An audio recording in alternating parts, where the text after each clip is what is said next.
What's up, everybody? Jeremy Gerard from Mythic Customs here with one of my short customizing tutorial videos.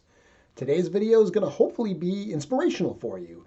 At the very least, what I'm hoping is that it allows you to come up with some new ideas and think about some ways that you can use a very specific kind of Mythic Legions figure. I'm talking about skeletons. So the skeleton figures are some of the coolest in Mythic Legions as is. Just displaying an awesome, shelf of the different members of the congregation of Necronomicus, that unto itself is super cool. But I've actually enjoyed using skeleton bodies as bases for a number of other customs that aren't just more skeletons. You can absolutely do that as well. You can, just put together different kinds of skeleton characters, different skeleton warriors, and that's super cool too. But today I'm going to show you a couple ways that I've personally used those skeletal limbs to create some different types of characters.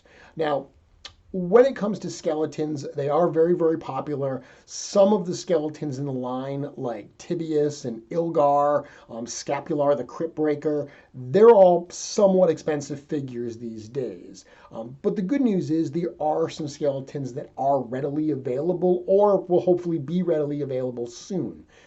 As of this video on Big Bad Toy Store, the Skeleton Legion Builder 1, which is a great base figure to use for customs, that's available for pre-order. The Skeleton Soldier, that's the 2.0 figure that comes with both the male and female torso, that's also available for pre-order right now.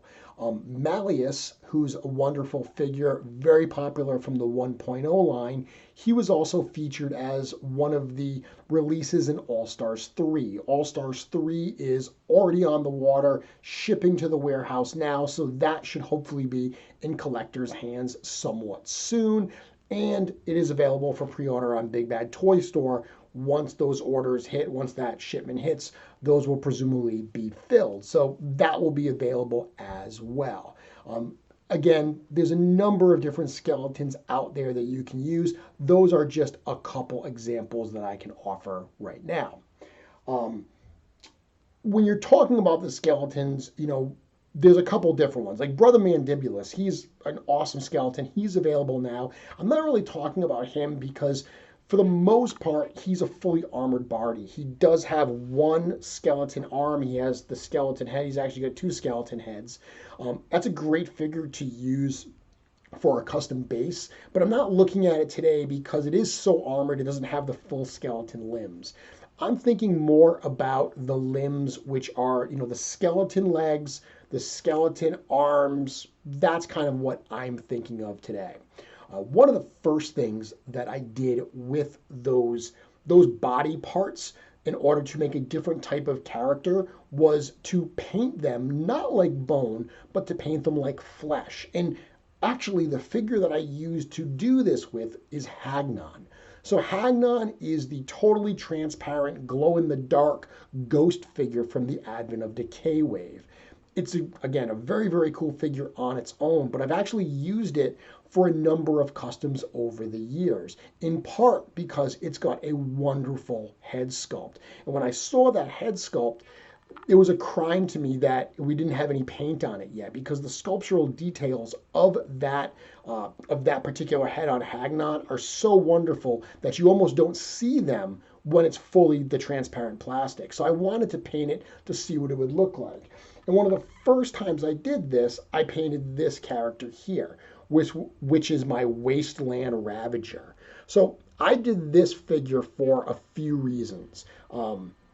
When the Wasteland wave was introduced and they were starting to tease the different characters, I very much imagined that we were going to get this head. I just pictured a wasteland zombie, like a cursed earth type zombie survivor type character. I thought that head would be a perfect way to use it. So when the Wasteland Wave did not include that type of character, I said I'm going to make my own. And when I designed this, when I built this, I did it very specifically using only Mythic Legions parts. I wanted to create something that realistically could have been done in Mythic Legions. Now, if you've seen in my Mythic Conversation show, you watch my videos, you know that I love using parts from other third-party companies or even other toy lines like Lord of the Rings and Masters of the Universe classics. I use all of those in my customs, but for this one I took the challenge upon myself to restrict it only to Mythic Legions parts. I also gave the character 3 weapons, since by and large most Mythic Legions figures come with 3 different weapons. So that's what I wanted to do. And I gave him all bone weapons. He's got the bone-handled kind of knife, and on his back he's got that bone-handled orc axe and this other bone-handled sword. But what I did here is I took those Hagnon body parts and I completely separated them by, using some heat to pop all the pieces apart. I based them out actually in a brown spray paint, and then I dry brushed on a fleshy type color to get this zombified look. And again, that head is just absolutely wonderful when it is fully painted. But I did that same look to the arms and to the legs.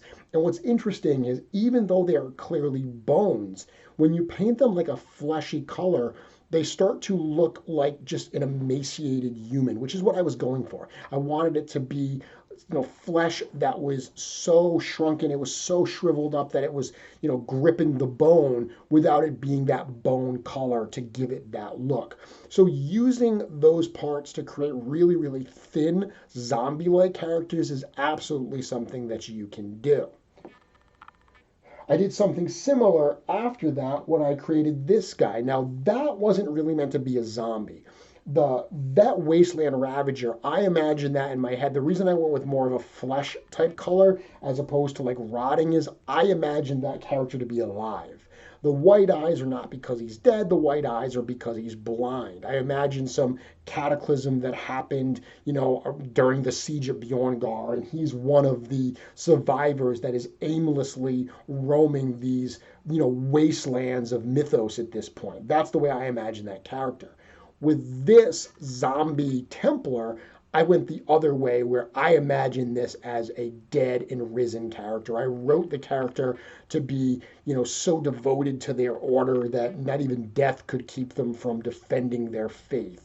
And it's just a Templar Legion builder body, but I swapped out the upper armored legs, the arms, and the head, certainly, with pieces, once again, from Hagnon. So the same process I used here as well, where I spray painted it, and then I dry brushed the different colors on. But instead of trying to get a fleshy look on this one, I wanted to go more for that really dead, necrotic flesh type look. So it's a different type of color that I'm going for, but the end result is, very, very similar.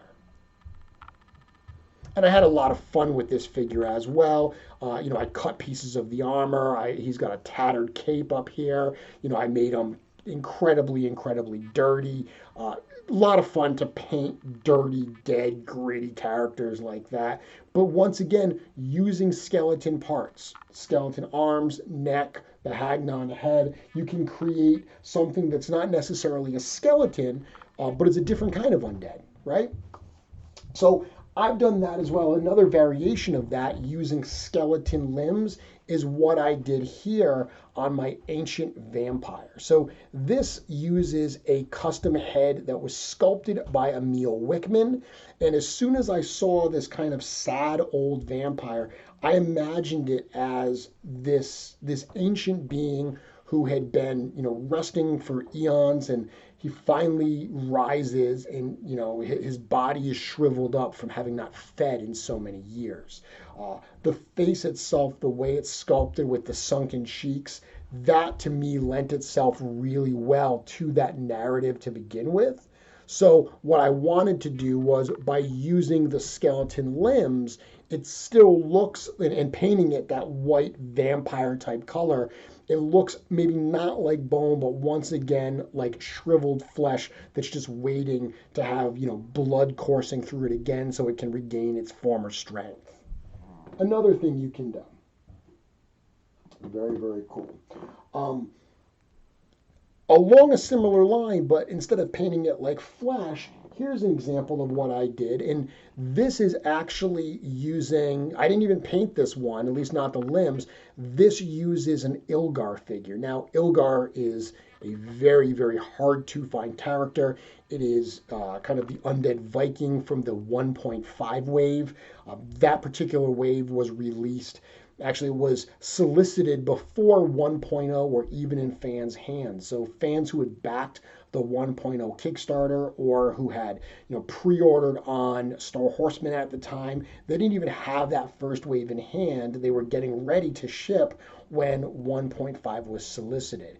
1.5 was a very small wave. It was only 4 figures plus the original way you could get the first 2 trolls, the Forest and Stone Troll. So the long and short of it is that wave is produced in somewhat smaller numbers than certainly the waves that they're being released today. So Ilgar is one that's never been released, definitely hard to find. This is an Ilgar figure with just the pumpkin head and the coat added, but I've done this to other figures as well to get a similar look, and it's to paint it with this like dirty brownish color, almost to make it look like wood.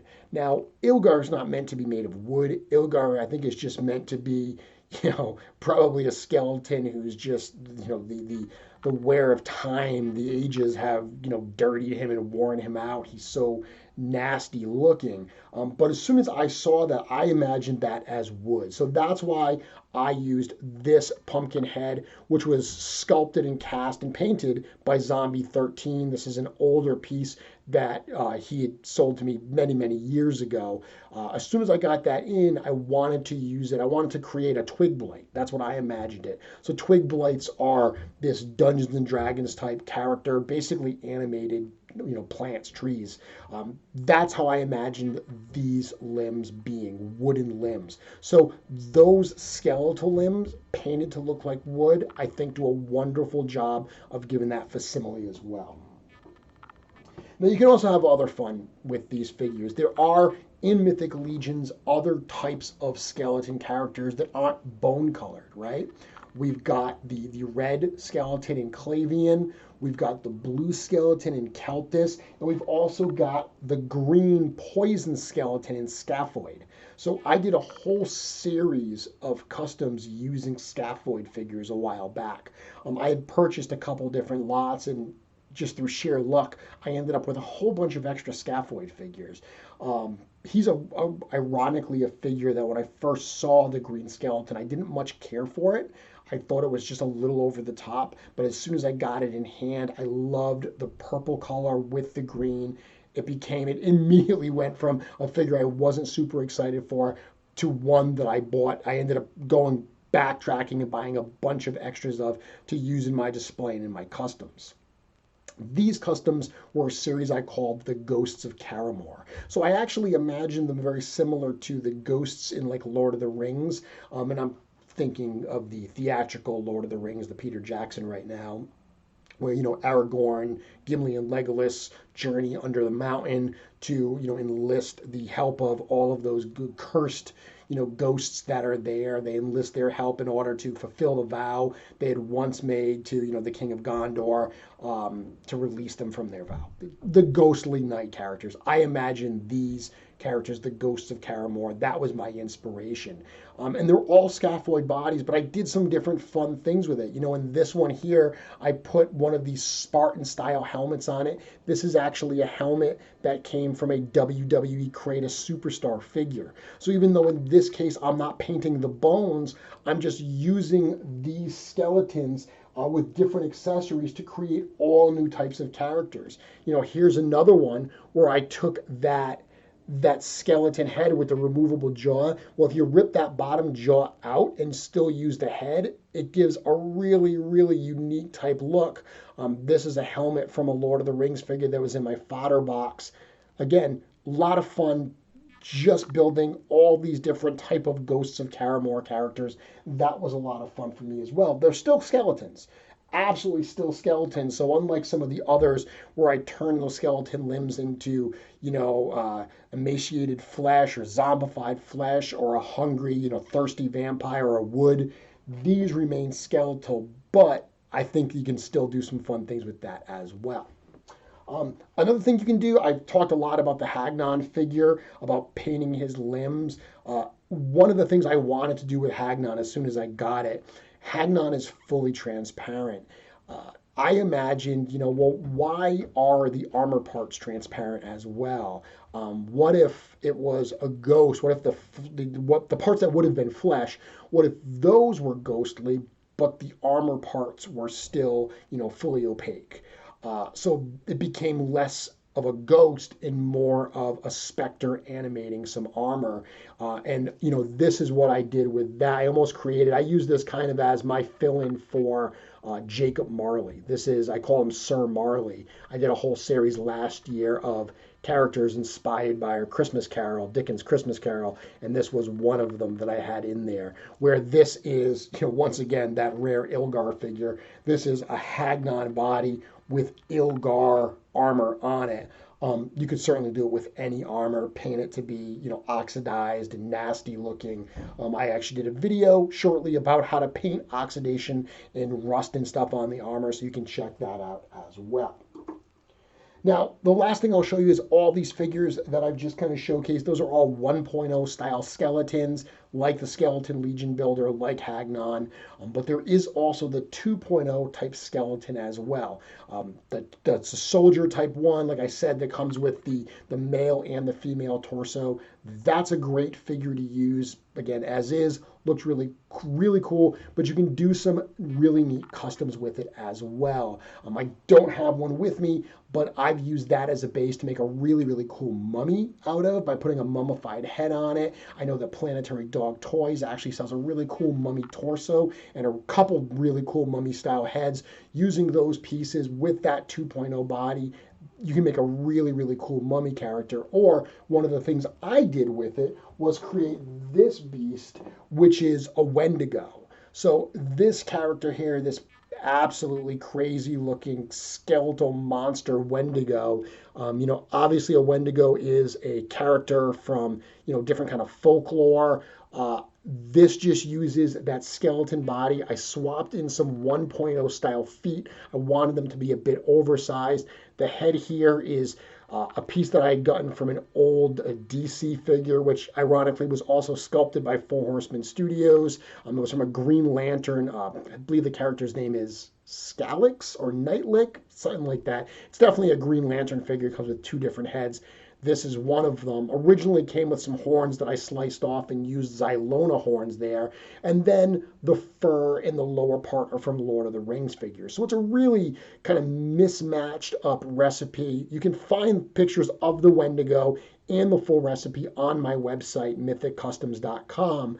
But I did want to show it just as an example for how, once again, you can use skeleton body parts, in this case the 2.0 body parts, to create something that's totally different, really cool character that will hopefully add something nice to your display.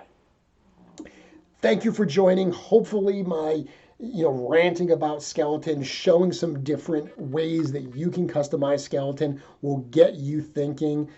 Super easy to do. I mean, even if you just grab a skeleton, grab a knight figure and pop and swap some parts, creating a skeletal knight, that's always fun as well.